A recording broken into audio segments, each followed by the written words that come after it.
Namaste, Dandavat Pranam. By the instruction and grace of our spiritual master on Vishnupad, Paramahamsa, Sripad Bhakti Madhava Puri Maharaj, we are here reading Srimad Bhagavatam. Om Namo Bhagavate Vasudevaya. We're also paying our humble Dandavat Pranam to Srila A.C. Bhaktivedanta Swami Prabhupada for providing us this wonderful commentary and translation of Bhagavatam.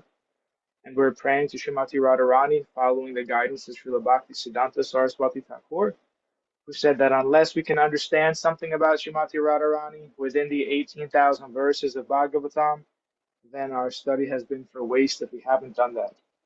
So with this in mind, we're praying to Srimati Radharani.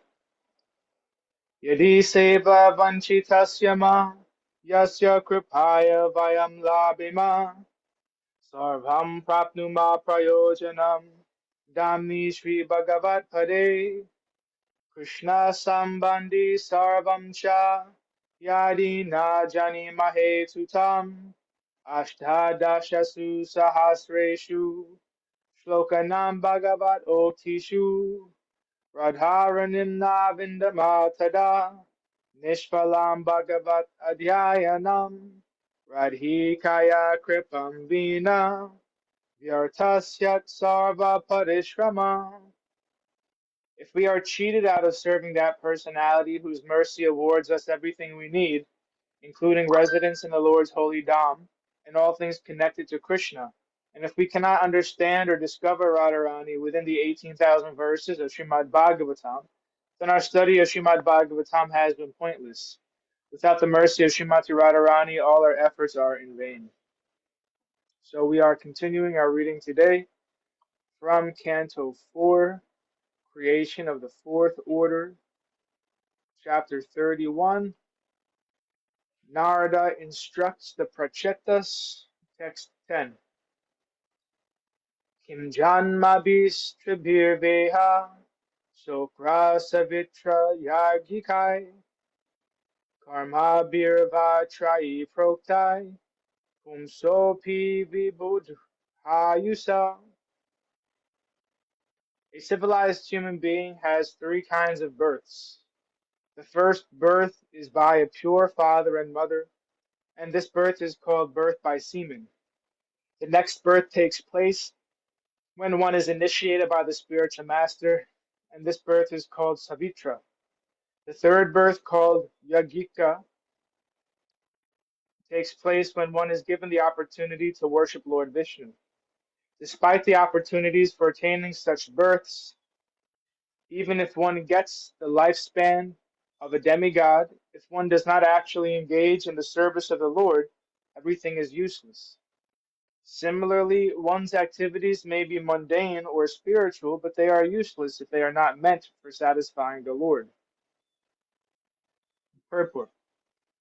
The word sakra janma means taking birth by seminal discharge. Animals can take their birth in this way too.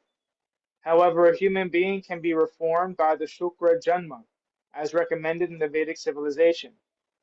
Before the birth takes place or before father and mother unite, there is a ceremony called Garbhadana Samskar, which must be adopted. Garbhadana Samskar is especially recommended for higher castes, especially the Brahman caste. It is said in the Shastras that if the Garbhadana Samskar is not practiced among the higher castes, the entire family becomes a Sudra. It is also stated that in this age of Kali, everyone is a Sudra due to the absence of the Garbhadana Samskar. This is the Vedic system. According to the Pancharatrika system, however, even though everyone is a Sudra, due to the absence of the Garbhadana Samskar, if a person has but a little tendency to become Krishna conscious, he should be given the chance to elevate himself to the transcendental platform of devotional service. Our Krishna consciousness movement adopts this Pancharatrika Vidhi as advised by Srila Sanatana Goswami, who says, Yatha kanchan atma yati kamsyam rasa vidhanata tata diksha vidhanena vijatvam jayate nrinam. As bell metal, when mixed with mercury, is transformed to gold, a person, even though not gold impure, can be transformed into a Brahman or Dvija simply by the initiation process. Hare Bhakti Vilas 2.12. Thus, if one is initiated by a proper person, he can be accepted as twice born immediately. In our Krishna consciousness movement, we therefore offer the student his first initiation and allow him to chant the Hare Krishna Mahamantra. By chanting the Hare Krishna Mahamantra regularly and by following the regulative principles, one becomes qualified to be initiated as a Brahmana. Because unless one is a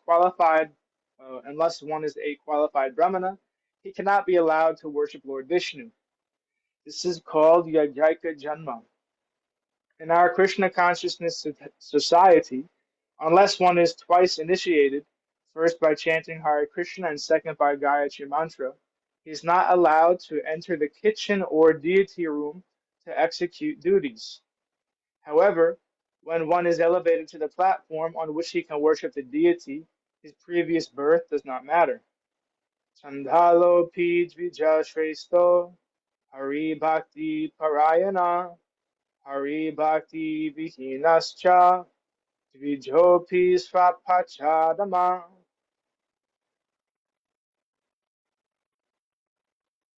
Even if one is born in the family of a Chandala, if one engages in the devotional service of the Lord, he becomes the best of Brahmanas.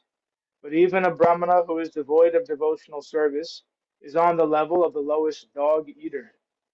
If a person is advanced in devotional service, it does not matter whether he is born in a Chandala family. He becomes purified. And as Sri Prahlad Maharaj said, Viprad Vishad Guna Yutad Aravinda, Viprad Vishad Guna Yutad Aravinda Nabha, Padaravinda Vimukach Shrapacham Varishtam. Bhagavatam 7.9.10. Even if one is a Brahmana and is qualified with all the Brahminical qualifications, he is considered degraded if he is averse to worshiping the Supreme Personality of Godhead. But if a person is attached to the service of the Lord, he becomes glorified even if he was born in a Chandala family. Indeed, such a Chandala can deliver not only himself but all his family predecessors. Without devotional service, even a proud Brahmana cannot deliver himself, and what to speak of his family. In many instances in the Shastras, it is seen that even a Brahmana has become a Kshatriya, Vaishya, Sudra, Mlecha, or non-Brahmana. And there are many instances of one's becoming born a Kshatriya or Vaishya, or even lower, and in the 18th year attaining elevation to the Brahminical platform by the process of initiation. Therefore, Nārada Muni says, Yasyaya lakshanam proktam pumso varna bivanjakam yad anyatrapi drishyesta tatinaiva vinirdiset. Bhagavatam 7.11.35. It is not a fact that because one is born in a Brahmin family, he is automatically a Brahmana. He has a better chance to become a Brahmana, but unless he meets all the Brahminical qualifications, he cannot be accepted as such. On the other hand, if the Brahminical qualifications are found in the person of a Sudra, he should immediately be accepted as a Brahmana. To substantiate this, there are many quotations from Bhagavatam, Mahabharata, Bharadvaja Samhita, and the Pancharatra, as well as many other scriptures. As far as the duration of life of the demigods concerning Lord Brahma, it is said, Sahasra Yuga Paryantam Ahar Yad Brahmano Vidu Ratrim Yuga Sahasrantam Teho Ratra Vidojana. Bhagavad Gita 8.17. The duration of one day of Brahma is 1,000 times greater than the 4 yugas, aggregating 4,320,000 years, and Brahma's nights is of the same duration. Brahma lives for 100 years of such days and nights. The word vibhudhayusa indicates that even if one gets a long lifespan, if his lifespan is useless, if he is not a devotee, his lifespan is useless if he is not a devotee. A living entity is the eternal servitor of the Supreme Lord, and unless he comes to the platform of devotional service, his lifespan, good birth, glorious activities, and everything else are null and void. Text 11. Shrutena tapasa vakim vachobhishchita vrittibi buddhya vakim nupunaya valendriya radasa.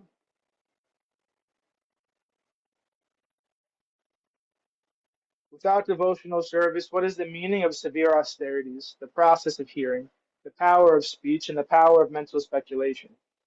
Even elevated intelligence, strength, and the power of the senses. Purport. From the Upanishads, the Mundaka Upanishad 3.2.3, we learn, Nayam Atma Pravachane na labhyo na medhaya na bahuna shrutena yam eva sa vrunute tena labhyas tasyaisa atma vivrunute tanum svam. Our relationship with the Supreme Lord is never advanced by simple study of the Vedas. There are many Mayavadi sannyasis fully engaged in studying the Vedas, Vedanta Sutra, and Upanishad, but unfortunately they cannot grasp the real essence of knowledge. In other words, they do not know the Supreme Personality of Godhead. What then is the use in studying all the Vedas if one cannot grasp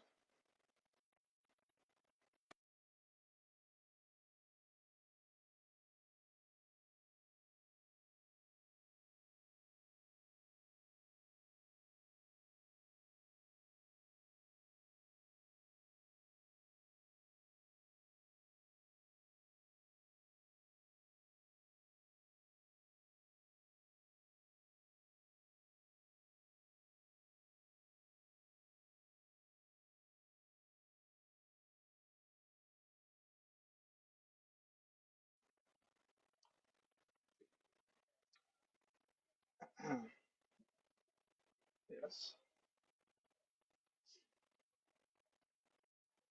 So there are many Mayavad sannyasis fully engaged in studying the Vedas, Vedanta Sutra, and Upanishads, but unfortunately they cannot grasp the real essence of knowledge.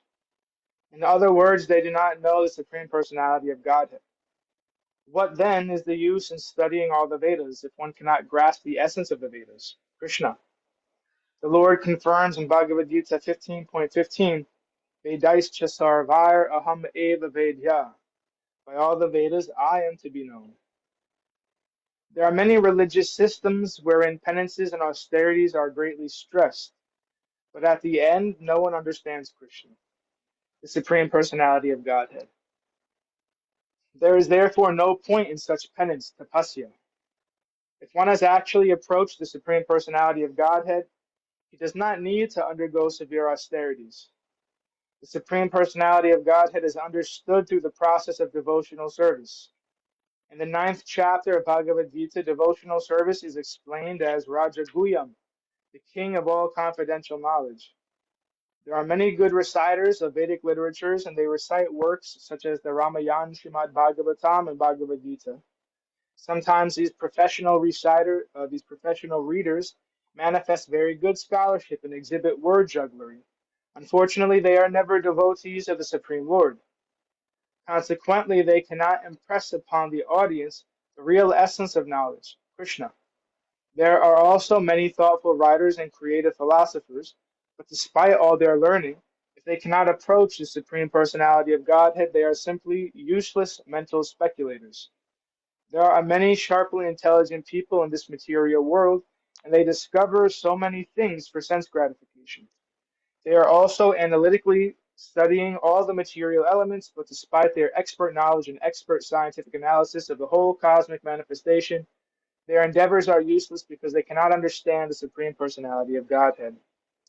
As far as our senses are concerned, there are many animals, both beasts and birds, who are very expert in exercising their senses more keenly than human beings.